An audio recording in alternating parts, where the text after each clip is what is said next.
కృష్ణ పరమాత్మ చెప్తున్నాడు మళ్ళీ జన్మ ఉంది. చాలా మందికి డౌట్స్ ఉంటాయి. మనం ఆనందించినా మనం చచ్చిపోయినా, మనం ఆనందించినా బాధపడ్డా ఒకటే జన్మ, ఎంజాయ్. నువ్వు మళ్ళీ ఎత్తే జన్మ అంతకు ముందు నువ్వు చేసిన పాప పుణ్య కర్మలను బట్టి, దాని ఫలితాన్ని బట్టి నిర్ణయించబడుతుంది. ఇప్పుడు నువ్వు దుఃఖపడుతున్నావంటే ఒకప్పుడు చేసిన కర్మ ఫలం, ధర్మ ఫలం అనుభవిస్తున్నట్టు లెక్క. నేను ఇప్పుడు ఇలా ఎందుకున్నానండి, ఎవరిని అడగక్కర్లేదు, భగవద్గీత చదివితే చాలు. నాకు ఎలాంటి సందేహం వచ్చినా, జీవితంలో ఎలాంటి మానసిక ఒత్తిడి కలిగినా, భగవద్గీతలో కళ్ళు మూసుకుని ర్యాండమ్ గా వేరొక చోట పెట్టి ఆ పేజీ తిప్పితే నా సందేహ నివృత్తి కలిగేది, నా మనసులో మానసిక ఒత్తిడంతా పోయేది.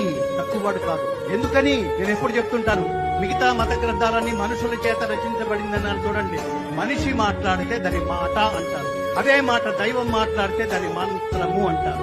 కాబట్టి భగవద్గీత భగవంతుడి ముఖపద్మం నుండి వెలువడిన దివ్యవాణి.